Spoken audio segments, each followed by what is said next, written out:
মোৰ সতীৰ্থ মন্ত্ৰী ভৱেশ কলিতা ডাঙৰীয়া, ৰাজ্যসভাৰ সন্মানীয় সংসদ বিশ্বজিৎ দৈমাৰী ডাঙৰীয়া, বড়ো সাহিত্য সভাৰ সন্মানীয় সভাপতি তৰেণ বড়ো ডাঙৰীয়া, নিখিল বড়ো ছাত্ৰ সন্থাৰ সন্মানীয় সভাপতি দীপেন বড়ো ডাঙৰীয়া, শিক্ষা বিভাগত প্ৰধান সচিবৰ দায়িত্ব নিৰ্বাহ কৰা কল্যাণ চক্ৰৱৰ্তী ডাঙৰীয়া, আয়ুক্ত সচিব প্ৰীতম শইকীয়া ডাঙৰীয়া, সেৱাৰ অধ্যক্ষ ৰমেশ চান্দ জৈন ডাঙৰীয়াকে আদি কৰি শিক্ষা বিভাগৰ সঞ্চালকসকল, আজি অসমৰ বিভিন্ন স্থানৰ পৰা অহা অতিকে শ্ৰদ্ধাৰ শিক্ষাগুৰুসকল আৰু আজিৰ সভাত উপস্থিত সুধীবৃন্দ। ভাৰতৰ সভ্যতা সংস্কৃতিয়ে প্ৰাচীন দিনৰে পৰা গুৰুক এক সুকীয়া আৰু বিশেষ মৰ্যাদা দি আহিছিলে। গুৰু ব্ৰহ্মা, গুৰু বিষ্ণু, গুৰুদেৱ মহেশ্বৰ, গুৰু সাক্ষাৎ পৰং ব্ৰহ্ম তস্মৈ শ্ৰী গুৰুবে নমঃ। এই বাক্য কেইষাৰি আমাৰ জীৱনৰ বা আমাৰ জীৱন আদৰ্শৰ এক এৰাব নোৱাৰা দাৰ্শনিক তত্ত্ব হিচাপে আজি হাজাৰ হাজাৰ বছৰ জুৰি ভাৰতবৰ্ষত প্ৰমাণিত হৈ আহিছে। এগৰাকী বিখ্যাত গুৰুৰ এগৰাকী বিখ্যাত শিষ্যক প্ৰশ্ন কৰা হৈছিল যে আপুনি যদি এই মুহূৰ্তত পৰম ব্ৰহ্মৰ সাক্ষাৎ লাভ কৰে আৰু সেই স্থানত যদি আপোনাৰ গুৰুদেৱ উপস্থিত থাকে, আপুনি কাক প্ৰথমে প্ৰণাম কৰিব? সেই বিখ্যাত শিষ্য তেখেতে উত্তৰ দিছিলে যে প্ৰথম মই মোৰ গুৰুদেৱক প্ৰণাম কৰিম, কাৰণ গুৰুদেৱৰ অবিহনে, তেখেতৰ আশীৰ্বাদ অবিহনে এই অধমে পৰম ব্ৰহ্মৰ সাক্ষাৎ পোৱাৰ কেতিয়াও সৌভাগ্য নহ'লহেঁতেন। অৰ্থাৎ পৰম ব্ৰহ্ম আৰু আমাৰ মাজত জ্ঞান প্ৰজ্ঞান এই গোটেইবিলাকৰ চকু মুকলি কৰি আমাৰ জীৱনক এক উদ্দেশ্যধৰ্মী কৰি গঢ়ি তোলাত সহায় কৰে গুৰুৱে। সন্মানীয় মন্ত্ৰী ডাঙৰীয়া ভৱেশ কলিতা ডাঙৰীয়াই কৈ যোৱাৰ দৰে জন্মৰ লগে লগে পিতৃ মাতৃক আমি দেখা পাওঁ। পিতৃ মাতৃয়ে আমাক আঙুলিত ধৰি আমাক এই জগতখনৰ লগত পৰিচয় কৰাই দিয়ে।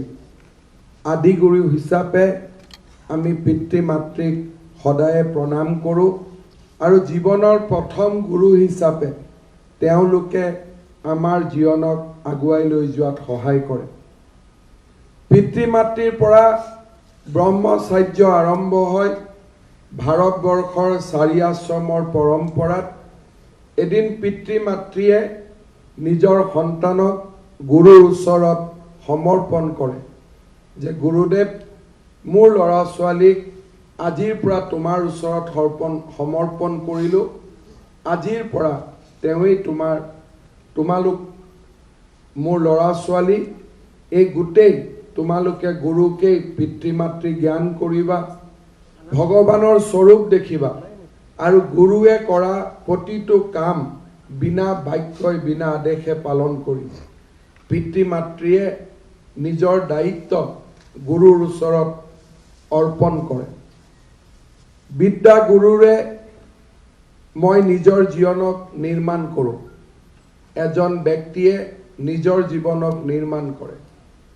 এটা সময় আহে ভাৰতবৰ্ষৰ সভ্যতা সংস্কৃতিয়ে গৃহস্থ জীৱনৰ পিছত বানপ্ৰস্থ আৰু সন্ন্যাসৰ পথ দেখুৱায়। গৃহস্থ জীৱন আৰম্ভণিৰ পৰাই জীৱনৰ শেষ সময়ৰ বাবে নিজক প্ৰস্তুত কৰিবৰ বাবে মোক এগৰাকী আধ্যাত্মিক গুৰু তাৰ প্ৰয়োজন হয়, যি গুৰুৰ গুৰুৱে মোক পৰমাত্মাৰ ওচৰলৈ লৈ যাবলৈ শিক্ষা দিয়ে। এই ধৰণে তিনিটা পৰ্যায়ৰ গুৰুৰ মাজেৰে মই মোৰ জীৱনৰ পূৰ্ণতা বিচাৰি পাওঁ আৰু এটা পূৰ্ণ জীৱনে পৰম ব্ৰহ্মৰ লগত মৃত্যুৰ পিছত তেখেতৰ শ্ৰীচৰণত স্থান লাভ কৰিবলৈ নিজকে প্ৰস্তুত কৰি তোলে। ভাৰতবৰ্ষৰ সভ্যতা সংস্কৃতিয়ে গুৰুক সেই ধৰণৰ মৰ্যাদা যে ব্ৰহ্মা বিষ্ণু মহেশ্বৰৰ সমাহিত ৰূপৰ লগত কল্পনা কৰে। আজি আমি পংকিলতাৰ মাজতো সমাজৰ কলুষিত সমাজ ব্যৱস্থাৰ মাজতো গুৰুৰ সেই স্বৰূপ আৰু গুৰুৰ সেই প্ৰতিবিম্ব আমি দেখা পাওঁ। আৰু আজি আধুনিকতাৰ মাজতো আমাৰ ভাৰতবৰ্ষৰ সমাজ ব্যৱস্থাত গুৰু শিষ্য পৰম্পৰা, ছাত্ৰ শিক্ষকৰ পৰম্পৰা এক অদ্ভুত যুগলবন্দী হিচাপে এতিয়াও স্বীকৃতি পাই আহিছে। ডক্টৰ সৰ্বপল্লী ৰাধাকৃষ্ণন যি ভাৰতবৰ্ষৰ আমাৰ আত্মা বেদ আৰু উপনিষদৰ বিশেষকৈ বেদান্তৰ ব্যাখ্যাৰে কি ধৰণে আমি জীৱনৰ সৰ্বাত্মক মুক্তি পথ বিচাৰি পাওঁ তাক ৰাধাকৃষ্ণন ডাঙৰীয়াই বেদান্তৰ জৰিয়তে আমাৰ সমাজৰ মাজলৈ লৈ আহিছিল। তেওঁ এনে এজন ৰাষ্ট্ৰপতি আছিলে যিগৰাকী ৰাষ্ট্ৰপতিয়ে মহামানৱ মহাত্মা গান্ধীয়ে কৈ যোৱাৰ দৰে যে শিক্ষাই এটা জীৱনৰ পৰিৱৰ্তন কৰিব পাৰে, সামাজিক উত্তৰণৰ দায়িত্ব পালন কৰিব পাৰে, দৰিদ্ৰতাৰ কালচক্ৰৰ পৰা এটা প্ৰজন্মৰ ভিতৰতে এটা পৰিয়ালক উদ্ধাৰ কৰিব পাৰে। তেনে এক আদৰ্শ সমাজৰ মাজত প্ৰতিষ্ঠা কৰিছিল। ডক্টৰ সৰ্বপল্লী ৰাধাকৃষ্ণনেই হওক, আমাৰ APJ আব্দুল কালামেই হওক, ভাৰতবৰ্ষৰ সৰ্বোচ্চ শিখৰত আৰোহণ কৰা ৰাষ্ট্ৰপতিসকলৰ কেইবাজনেই নিজৰ জীৱনকালত শিক্ষক হোৱাৰ উপৰিও শিক্ষকৰ যি আমাৰ আধ্যাত্মিক আৰু জাগতিক পৃথিৱীখনত শিক্ষকৰ যি মহতো মহীয়ান ভূমিকা তাক বাৰে বাৰে সোঁৱৰাই দি আহিছিল। আজি আমি পংকিলতাৰ মাজতো শিক্ষাগুৰুসকলৰ মাজত সেই মহান প্ৰতিচ্ছবি পৰম ব্ৰহ্মৰ প্ৰতিচ্ছবি দেখাৰ বাবে আমি চেষ্টা কৰোঁ। আজি আমাৰ জীৱনত গুৰুৰ মাহাত্ম্য প্ৰতিটো দিনতে আমি অনুভৱ কৰোঁ। কোনোবাই যেতিয়া কয় যে ভগৱানৰ দৰ্শন আমাৰ সম্ভৱ নহয়, আমি পূজা কৰোঁ, আমি ভগৱানক কেনেকৈ পাওঁ, তেতিয়া উত্তৰ দিয়া হয় যে তুমি যদি তোমাৰ পিতৃৰ মুখলৈ চোৱা আৰু সেই পিতৃৰ মুখতেই তুমি ভগৱানৰ সাদৃশ্য দেখা পাবা। Your father is the closest resemblance of the God. অৰ্থাৎ আদিগুৰু হিচাপে পিতৃৰ জীৱনত পিতৃৰ মুখত মই ভগৱানৰ প্ৰতিবিম্ব দেখা পাওঁ। সেই ধৰণে বিদ্যাগুৰু, দীক্ষাগুৰু এইসকলৰ স্থান আমাৰ জীৱনত পৰম ব্ৰহ্মৰ স্থানতকৈ কোনো গুণেই কম নহয়। এনে এক আধ্যাত্মিক দৰ্শনৰ মাজত আমি বাস কৰোঁ।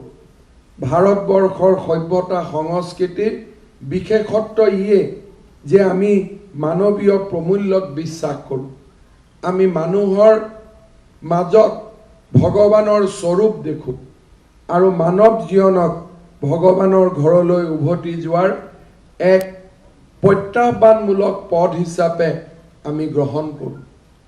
ভাৰতবৰ্ষৰ সভ্যতা সংস্কৃতিৰে দীক্ষিত প্ৰধানমন্ত্ৰী নৰেন্দ্ৰ মোদী ডাঙৰীয়াৰ বিশ্বগুৰু ভাৰতবৰ্ষৰ কল্পনাত এনেধৰণৰ কথাবিলাকেই লুকাই আছে।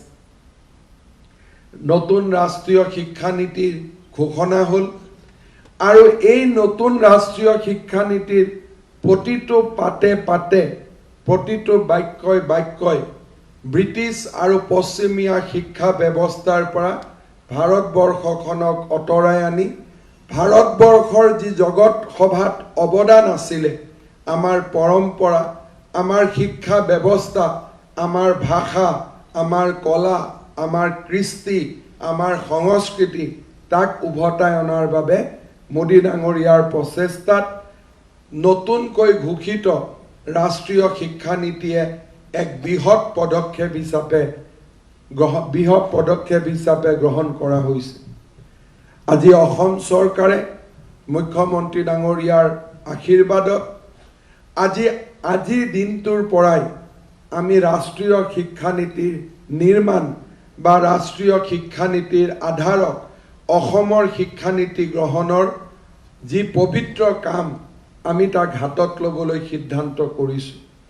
এই 5 ছেপ্টেম্বৰৰ শিক্ষক দিৱসৰ দিনা আমি দুটা মহৎমহীয়ান কাম হাতত ল'বলৈ সিদ্ধান্ত লৈছিলোঁ। এটা হ'ল ৰাষ্ট্ৰীয় শিক্ষানীতিৰ আধাৰত অসমৰ নতুন শিক্ষানীতি কেনেকুৱা হ'ব তাৰ বাবে 40 জনীয়া এটা বৃহৎ আমি টাস্ক ফ'ৰ্চৰ নিৰ্মাণ কৰিছিলোঁ।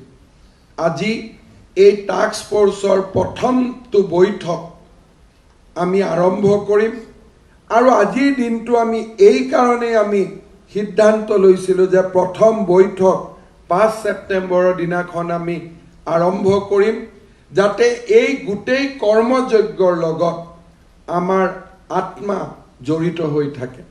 আজিৰ এই দিনটোত মই ভাবোঁ যে আমাৰ শিক্ষক সমাজৰ আশীৰ্বাদত আমি যদি ৰাষ্ট্ৰীয় শিক্ষা নীতিক অসমত যদি আমি সুন্দৰভাৱে ৰূপায়ণ কৰিব পাৰোঁ তেতিয়াহ'লে আমাৰ অসমখনে এটা নতুন দিগন্তলৈ গতি কৰিব। 5 বছৰৰ শিক্ষা ব্যৱস্থা হ'ব। নাৰ্চাৰী, লোৱাৰ KG, upper KG, class 1 and class 2 এই গোটেই 5 বছৰৰ শিক্ষা ব্যৱস্থা প্ৰাক প্ৰাথমিক শিক্ষাই ৰূপ ল'ব। 3, 4, 5, 6 এই ধৰণে আমি প্ৰতিটো পৰ্যায়তে আমি নতুনকৈ আমাৰ গোটেই শিক্ষা ব্যৱস্থাক চাবলৈ সক্ষম হ'ম। 9, 10, 11, 12 একেলগে আমি পঢ়িব পাম যে ইয়াত এজন ছাত্ৰ ছাত্ৰীয়ে মাধ্যমিক আৰু উচ্চতৰ মাধ্যমিক একেলগে পঢ়াৰ সুবিধা পাব। বিজ্ঞান আৰু গণিতক বাদ দি আন পাঠ্যক্ৰমসমূহ মাতৃভাষাত পঢ়াৰ সুবিধা পাব আৰু ক্লাছ 5 মানলৈ অসমৰ প্ৰতিটো জাতি জনগোষ্ঠীয়ে নিজস্ব ভাষাৰে শিক্ষা লাভ কৰিবলৈ সক্ষম হ'ব। ইংৰাজী আৰু মাতৃভাষাৰ এটা হাইব্ৰিড মডেলৰ জৰিয়তে মাল্টি ডিচিপ্লিনাৰী কোৰ্চৰ অধীনত আমি আধুনিক পৃথিৱী আৰু আমাৰ পাৰম্পৰিক ভাৰতবৰ্ষ দুইটাৰ মাজত আমি এটা সমন্বয়ৰ সাঁকো নিৰ্মাণ কৰিব পাৰিম। আজি অসম ৰাজ্যই সিদ্ধান্ত লৈছে যে ভাৰতবৰ্ষৰ আন ৰাজ্যৰ তুলনাত আমি এই ৰাষ্ট্ৰীয় শিক্ষানীতিক ৰূপায়ণ কৰাৰ ক্ষেত্ৰত আমি আন ৰাজ্যতকৈ অলপ হ'লেও আগুৱাই যাব খুজিছোঁ। কাৰণ এই ৰাষ্ট্ৰীয় শিক্ষানীতিৰ মাজতেই অসমৰ আত্মা লুকাই আছে। অসমৰ জনজাতীয় লোকসকলে এসময়ত ভাবিছিল যে আমাৰ ভাষা সংস্কৃতি লুপ্ত পাব নেকি। আজি মোদী ডাঙৰীয়াৰ প্ৰচেষ্টাত এই ৰাষ্ট্ৰীয় শিক্ষানীতিৰ আধাৰত অসমৰ ভাষা সংস্কৃতিয়ে আকৌ এবাৰ প্ৰাণ পাই উঠিব। অসমীয়া ভাষাৰ ওপৰত প্ৰশ্নবোধক চিন আহিছিলে। ইংৰাজী মাধ্যমৰ ব্যৱস্থাই আধুনিকতাক আমি বদলাব নোৱাৰোঁ, পৰিৱৰ্তন কৰিব নোৱাৰোঁ, কিন্তু আধুনিকতাৰ মাজতো কেনেকৈ আমাৰ ভাষাক জীয়াই ৰাখিম সেই বিষয়ে আমি চিন্তা কৰিছিলোঁ। আজি ৰাষ্ট্ৰীয় শিক্ষানীতিয়ে তাৰ উত্তৰ আমাৰ ওচৰত আনি দিছে যে আমাৰ অসমীয়া ভাষা জীয়াই থাকিব আৰু প্ৰতিজন অসমীয়া মাতৃভাষা কোৱা ব্যক্তিয়ে অসমীয়াত শিক্ষা লাভ কৰিব পাৰিব আৰু ইংৰাজী বা আন মাধ্যমৰ তেওঁলোকে আঁতৰি আহিব নালাগে। আধুনিকতাৰ লগতেই তেওঁলোকে খোজ কাঢ়িব পাৰিব। আৰু যিজনে অসমীয়া পঢ়িব নোখোজে, বড়ো, মিচিং, ৰাভাৰ শিক্ষা লাভ কৰিব খোজে, তেওঁলোকেও 5ম মানলৈ প্ৰতিগৰাকী ছাত্ৰ ছাত্ৰীয়ে সেই ধৰণে নিজস্ব শিক্ষা লাভ কৰিব পাৰিব।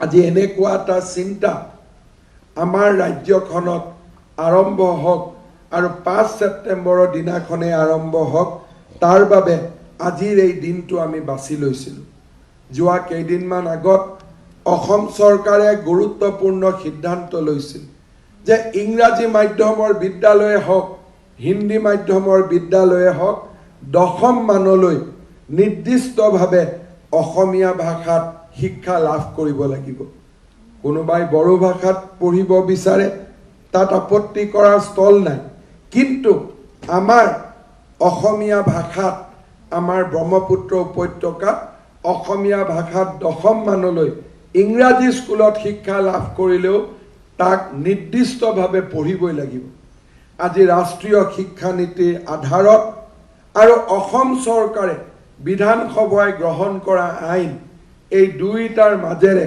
আজি আমি ভাষা সংস্কৃতি জীয়াই ৰখাৰ এক নতুন পথ আমি দেখা পাইছোঁ আজি এই দিনটোতে বহু প্ৰত্যাশিত আমাৰ বড়ো মাধ্যম আৰু অন্যান্য জনজাতীয় শিক্ষা সঞ্চালকালয়ৰ কাম আমি আৰম্ভ কৰিছোঁ এই সঞ্চালকালয়ত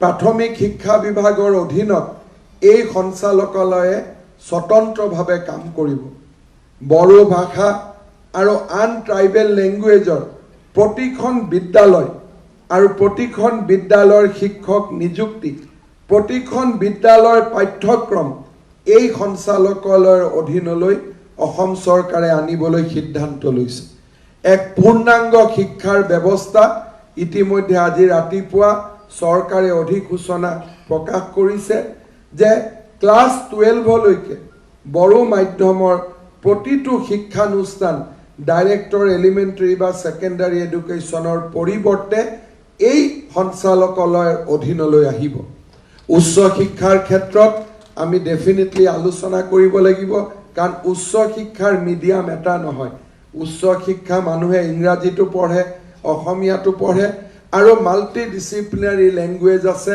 কোনোবাই কৈছিল যে বড়োলেণ্ড ইউনিভাৰ্চিটিক ইয়াত আনিব পাৰি নেকি কিন্তু বড়োলেণ্ড ইউনিভাৰ্চিটিৰ মিডিয়াম বড়ো নহয় তাত ইংৰাজী মিডিয়াম আছে অসমীয়া মিডিয়াম আছে বড়ো মিডিয়াম আছে মাল্টি ডিসিপ্লিনাৰী মিডিয়ামৰ কাম আমি ইয়াত অনা নাই কাৰণ আমি সংঘাতৰ ৰাস্তা এৰাই চলিব খুজিছোঁ কিন্তু বড়ো মাধ্যমত দ্বাদশমান শ্ৰেণীলৈ বড়ো মাধ্যম সম্পূৰ্ণ আৰু আন ট্ৰাইবেল মাধ্যম সম্পূৰ্ণ স্বতন্ত্ৰীয়ভাৱে চলক তাৰ আজি আমি ব্যৱস্থা কৰিছোঁ আনকি বিশ্ববিদ্যালয় আৰু কলেজ পৰ্যায়তো বড়ো মাধ্যমৰ শিক্ষাৰ কেৰিকুলাম বনোৱাৰ দায়িত্ব এই সঞ্চালকালয়ৰ ওপৰতে ন্যস্ত কৰা হৈছে মোৰ দৃষ্টিত প্ৰাথমিক মাধ্যমিক আৰু উচ্চ শিক্ষা সঞ্চালকৰ ওচৰতো ইমান অধিকাৰ নাই যিমান অধিকাৰ ডাইৰেক্টৰ বড়ো মিডিয়াম আৰু আদাৰ ট্ৰাইবেল লেংগুৱেজক আমি আজি অৰ্পণ কৰিছোঁ কাৰণ আমি বিচাৰোঁ প্ৰধানমন্ত্ৰী নৰেন্দ্ৰ মোদী ডাঙৰীয়াৰ নেতৃত্বত স্বাক্ষৰিত হোৱা বড়ো চুক্তিৰ প্ৰতিটো দফা অকল স্পিৰিটেদি নহয় লেটাৰেদি নহয় বোথ লেটাৰ এণ্ড স্পিৰিট তাক ইমপ্লিমেণ্ট হওক বিটিএডি অঞ্চলৰ বাহিৰত থকা বড়োসকলৰ বাবে স্বায়ত্ত শাসনৰ ব্যৱস্থাই হওক বড়ো মাধ্যমক চৰকাৰৰ এছ'চিয়েট লেংগুৱেজ হিচাপে নিৰ্মাণ কৰাই হওক আৰু বড়ো মাধ্যমৰ বিদ্যালয়সমূহক নিড বেছ বেচিছত প্ৰাদেশিকৰণেই কৰা হওক প্ৰতিটো বড়ো চুক্তিৰ প্ৰতিটো দফাক আখৰে আখৰে ৰূপায়ণ কৰাৰ আজি আমি যি পবিত্ৰ দায়িত্ব প্ৰধানমন্ত্ৰী নৰেন্দ্ৰ মোদী ডাঙৰীয়াই কোকৰাঝাৰত আমাক দি থৈ গৈছিল তাক আমি অত্যন্ত দায়িত্ব সহকাৰে আমি নিৰ্বাহন কৰিব খোজো আৰু সেইবাবে সেই সংকল্পকে পুনৰ এবাৰ দোহাৰিবৰ বাবে আজি আমি শিক্ষক দিৱসৰ এই পবিত্ৰ দিনটো বাছি লৈছিলোঁ আমি এই ধৰণে এখন নতুন অসমৰ আমি বুনিয়াদ ৰচনা কৰিব খোজো আজি অসম চৰকাৰে শিক্ষাৰ দিশত কেইবাটাও ষ্ট্ৰাকচাৰেল ৰিফৰ্মছ ইনষ্টিটিউচনেল ৰিফৰ্মছ আজি আমি আৰম্ভ কৰিছোঁ আজি আমি শিক্ষক নিযুক্তিৰ ব্যৱস্থাটো কি ধৰণে যোৱা এটা দশকত ৰাজনীতিৰ পৰা দুৰ্নীতিৰ পৰা নিপটিজিমৰ পৰা কেনেকৈ আমি দূৰলৈ লৈ গ'লোঁ মই ভাবোঁ স্বাধীনতাৰ পিছত অসম ৰাজ্যই কৰা আটাইতকৈ গুৰুত্বপূৰ্ণ কাম যদি আমি কৰিছিলোঁ সেয়া হৈছে শিক্ষক নিযুক্তিক নিষ্কলুষ কৰা, শিক্ষক নিযুক্তিক মেধাৰ ভিত্তিত আৰম্ভ কৰা। আজি আমি 1.5 লাখ শিক্ষকক যোৱা দশকটোত আমি নিযুক্তি কৰিছোঁ। কোনো এজন শিক্ষকৰ ওচৰত অভিযোগ নাই যে কোনো ৰাজনীতি কৰা ব্যক্তিয়ে এই শিক্ষক নিযুক্তিত প্ৰভান্বিত কৰিছে বুলি। আজি আমি প্ৰাদেশিকৰণৰ সমস্যাই হওক, শিক্ষক নিযুক্তিৰ সমস্যাই হওক, BEd কলেজ নিৰ্মাণ, জেনেৰেল কলেজ নিৰ্মাণ, বিশ্ববিদ্যালয় নিৰ্মাণ, ইঞ্জিনিয়াৰিং কলেজ নিৰ্মাণ, মেডিকেল কলেজ নিৰ্মাণ, যোৱা 5টা বছৰত আমি শৈক্ষিক উত্তৰণৰ এক নৱজাগৰণ আৰম্ভ কৰিছিলোঁ। মই গৌৰৱ অনুভৱ কৰোঁ যে অসমে এখন ৰাজ্য য'ত এজন দৰিদ্ৰতম ছাত্ৰ ছাত্ৰীয়েও নামভৰ্তিৰ বাবে পিতৃ কামনি কৰিব নালাগে, পিতৃয়ে কোনো ব্যক্তিৰ পৰা ঋণ ল'ব নালাগে যে মোৰ ল'ৰা ছোৱালীক নামভৰ্তি কৰিবৰ বাবে মোক 5,000 টকাৰ প্ৰয়োজন।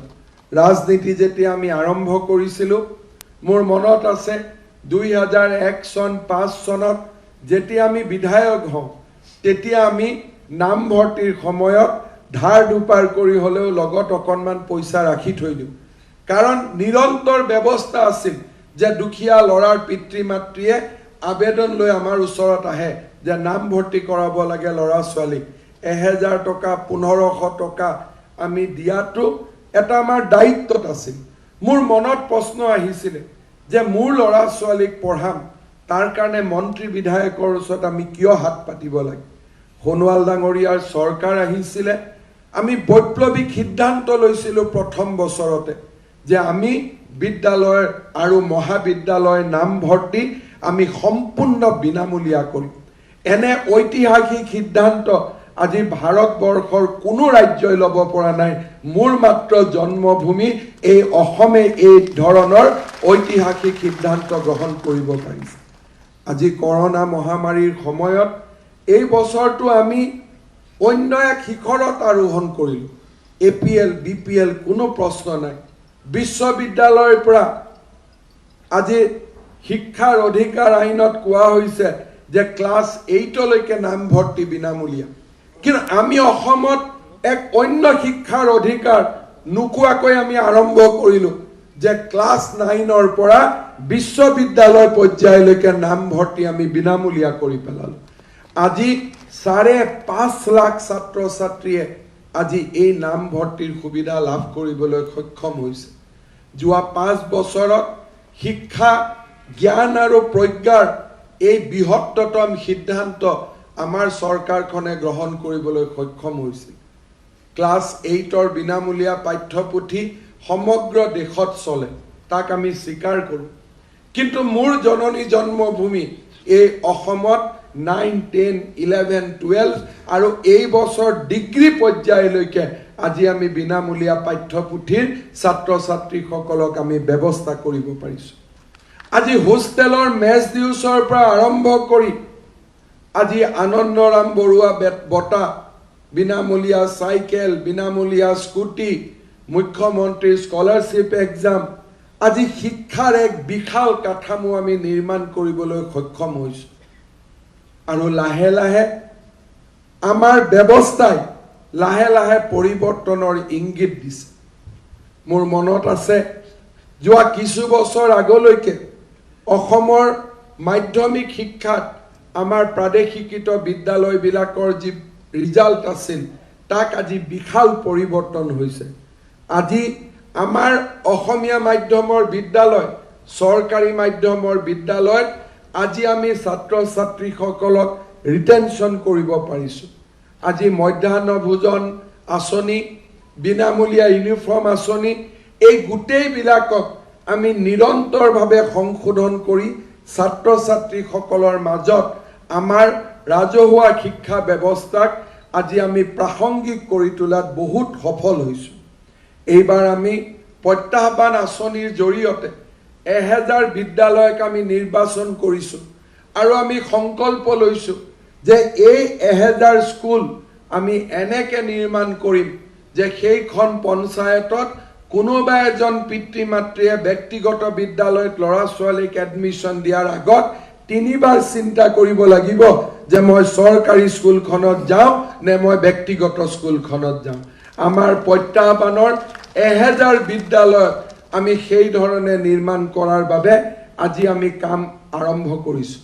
যোৱাকালি আমি মাধ্যমিক শিক্ষা বিভাগৰ অধীনত চলাই থকা 26খন মডেল স্কুলৰ প্ৰধান শিক্ষকসকলৰ লগত মই কথা পাতিছিলোঁ। এই মডেল স্কুলবিলাকৰ শিক্ষাৰ ৰিজাল্ট আৰু তেওঁলোক CBSE পাঠ্যক্ৰমত আছে। আজি তেওঁলোকৰ শিক্ষাৰ ৰিজাল্ট আৰু তেওঁলোকৰ ছাত্ৰ ছাত্ৰীসকলৰ মুখত থকা যি উজ্জ্বল প্ৰকাশ, উজ্জ্বল আলোক, তাক দেখিলে কোনেও ক'ব নোৱাৰিব যে এয়া চৰকাৰী বিদ্যালয় নে বেচৰকাৰী বিদ্যালয়। আমি তেনে এক পথেৰে আমি আমাৰ যাত্ৰা আৰম্ভ কৰিছোঁ। শিক্ষকসকলৰ ওচৰত মোৰ এটাই প্ৰাৰ্থনা থাকিব যে চৰকাৰে আজি ৰাজনীতিৰ পৰা শিক্ষা ব্যৱস্থাক বহু দূৰলৈ ঠেলি দিছে, কিন্তু শিক্ষা ব্যৱস্থাই এই পৰিৱৰ্তিত পৰিৱেশৰ লগত আমি আমাক নিজক ৰেছপন্স কৰাব লাগিব। আমি নকওঁ যে ইলেকশ্যনত শিক্ষকসকলক লাগে, কিন্তু শিক্ষক সংস্থাই কয় ছাৰ ইলেকশ্যনৰ আগতে এই কামটো কৰি দিয়ক। তাৰমানে আমি ৰাজনীতিৰ পৰা শিক্ষা ব্যৱস্থাক দূৰত লৈ যাব খুজিছোঁ, শিক্ষকসকলে নিজে ৰাজনীতিৰ ওচৰত আহিব খোজে। আমি কৈছোঁ নিৰ্বাচন হ'ব, চৰকাৰ যাব আহিব, কিন্তু সমাজে শিক্ষাক ৰাজনীতিৰ পৰা দূৰত থকাটো বিচাৰিছে। আপোনালোক আমাৰ ওচৰত নাহিব, আপোনালোক দূৰত থাকক, কাৰণ সমাজে তাক বিচাৰিছে। আৰু সমাজে বিচৰা কামটো আজি আমাৰ অসম বিধানসভাৰ প্ৰত্যেকজন বিধায়কে আজি সেই সিদ্ধান্তক মানি লৈছে। কোনো বিধায়ক মোৰ ওচৰত নাহে যে মোক কলেজ এখনৰ গভৰ্ণিং বডিৰ সভাপতি বনাই দিয়ক। কোনো বিধায়ক মোৰ ওচৰত নাহে যে এইজন শিক্ষকক ট্ৰেন্সফাৰ কৰি দিয়ক। কোনো বিধায়ক মোৰ ওচৰত নাহে যে এইজন শিক্ষকৰ নিযুক্তিত সহায় কৰক। বৰঞ্চ MLA জনে আহি মোৰ ওচৰত কয় যে দাদা ছাৰ মোৰ আহিব ইচ্ছা নাছিল, শিক্ষকজন ৰাতিপুৱা আহি ওলাই মই কি কৰোঁ এতিয়া। অৰ্থাৎ কোনেও কাগজ লৈয়ে বেয়া পায়।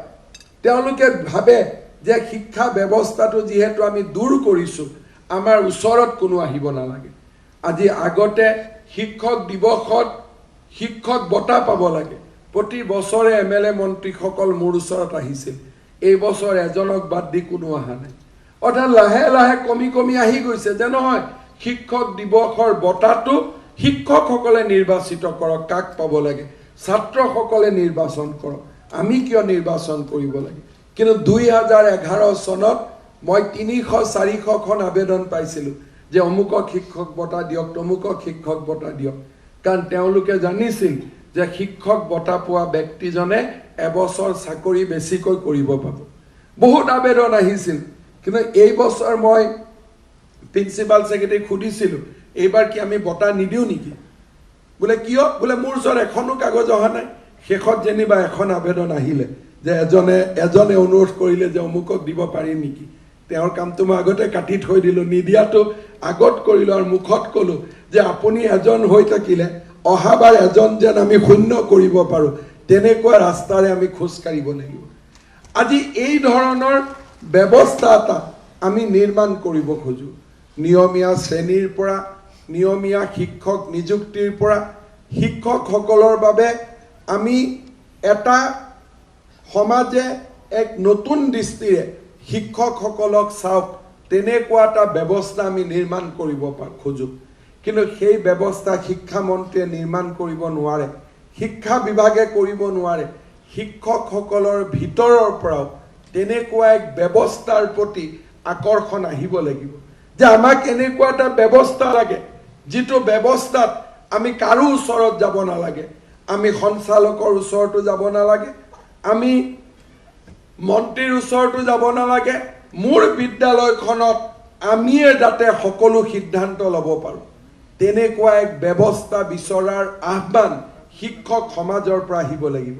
আজি যেনেকৈ নতুন শিক্ষানীতিত কৈছে যে প্ৰত্যেকখন কলেজ অট'নমাছ কলেজ হ'ব, প্ৰত্যেকখন বিশ্ববিদ্যালয় অট'নমাছ কলেজ হ'ব।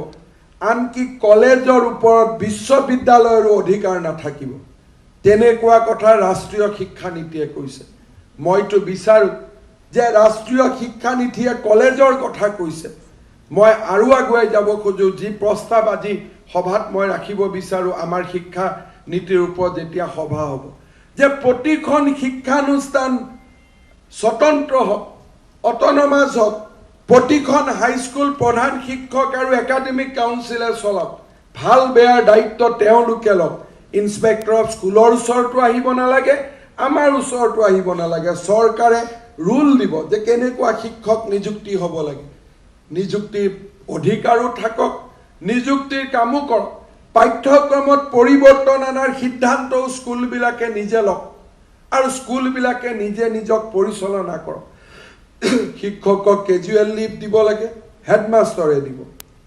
শিক্ষকক আৰ্ণ লিভ দিব লাগে হেডমাষ্টৰে দিব শিক্ষকক পেঞ্চন দিব লাগে হেডমাষ্টৰে দিব কোনো ক্ষেত্ৰতে চৰকাৰী তন্ত্ৰৰ পৰা শিক্ষা ব্যৱস্থা দূৰত গুচি যাব আৰু সেইখন শিক্ষানুষ্ঠানৰ মেধা আৰু সেইখন শিক্ষানুষ্ঠানৰ ছাত্ৰ ছাত্ৰীৰ জীৱন নিৰ্মাণৰ দায়িত্বও সেইখন শিক্ষানুষ্ঠানে গ্ৰহণ কৰক আমি তেনেকুৱা এটা কাঠামো নিৰ্মাণ কৰাৰ বাবে আমি আজি প্ৰচেষ্টা আৰম্ভ কৰিছোঁ অন্ততঃ 9, 10, 11, 12ৰ যি স্কুল হ'ব সেই স্কুলবিলাকক আমি তেনেকুৱা এটা অট'নমি দিয়াৰ কথা চিন্তা কৰিছোঁ যাতে ফিজিক্সৰ টিচাৰজনে কিবা কাৰণত ছুটি ল'লে ফিজিক্সৰ ক্লাছ যাতে বন্ধ হৈ নাথাকে লগে লগে যাতে এজন ফিজিক্সৰ টিচাৰক আনি স্কুলখনত পঢ়ুৱাব পৰাৰ ব্যৱস্থা কৰিব পৰা যায় তেনে স্বতন্ত্ৰ স্বায়ত্তশাসিত ব্যৱস্থাৰ ফালে আমি 9, 10, 11, 12 অৰ্থাৎ সেকেন্ডাৰী এডুকেশ্যন উচ্চ যেটোক আমি সিনিয়ৰ সেকেন্ডাৰী ষ্ট্ৰীম বুলি কৈছোঁ তাক আমি লৈ যোৱাৰ বাবে চেষ্টা কৰিছোঁ আজি এই নতুন শিক্ষা নীতিৰ আদৰ্শৰে আমি সমগ্ৰ শিক্ষা ব্যৱস্থাক আমি পৰিৱৰ্তনৰ ফালে লৈ যোৱাৰ বাবে চিন্তা কৰিছোঁ মই আশা কৰোঁ অসমৰ শিক্ষক সমাজে আমাক আশীৰ্বাদ কৰিব আৰু এই ধৰণৰ পৰিৱৰ্তন এটা যাতে আমাৰ শিক্ষা ব্যৱস্থাত হ'ব পাৰে তাৰ বাবে আমি প্ৰচেষ্টা কৰিব লাগিব আমাৰ হাতত মই ৰাজনীতিৰ পৰা দূৰত গৈ এই চৰকাৰখনত থকা পৰৱৰ্তী প্ৰতিটো ক্ষণ প্ৰতিটো সময় এই ৰাষ্ট্ৰীয় শিক্ষা নীতিৰ এক আধাৰ প্ৰস্তুত কৰাৰ বাবে আমি চিন্তা কৰিছোঁ আৰু তেনেকুৱা দিশেৰে আমি আমাৰ প্ৰতিটো ক্ষণ প্ৰতিটো পল আমি ব্যৱহাৰ কৰাৰ বাবে আমি চিন্তা কৰিছোঁ এষাৰ কথাৰে সামৰণি মাৰিম অসম চৰকাৰে তিনিটা বিভাগ চলায় গৃহ বিভাগ আৰক্ষী বিভাগ শিক্ষা বিভাগ স্বাস্থ্য বিভাগ এই বিভাগ কেইটাই হৈছে আমাৰ কোৰ ডিপাৰ্টমেণ্ট অৰ্থাৎ এখন চৰকাৰৰ ৰাজ্য চৰকাৰৰ সেপাৰেশন অফ পাৱাৰ্স এই দৃষ্টিভংগীৰে যদি আমি চাওঁ তেতিয়াহ'লে ষ্টেটৰ ওচৰত থকা কোৰ ডিপাৰ্টমেণ্ট হ'ল তিনিটা আজি যেতিয়া লকডাউন হৈছিলে সেই সময়ছোৱাত এই তিনিটা ডিপাৰ্টমেণ্টৰ পৰা আমাৰ তিনিবিধ আশা আছিল লকডাউনৰ সময়ছোৱাত অসম আৰক্ষীয়ে যি আৰক্ষী এসময়ত হয়তো পুলিচ আৰু বেনেটেৰে পৰিচিত আছিল সন্ত্ৰাসবাদ দমনৰ সময়ত তেওঁলোকে যি ধৰণৰ এক টাফ এটা নিজক প্ৰতিশ্ৰুতি ৰাইজৰ আগত ৰাখিছিল সেই আৰক্ষী ফ'ৰ্চটোৰ মানৱীয় আৰু কৰোণাময়ী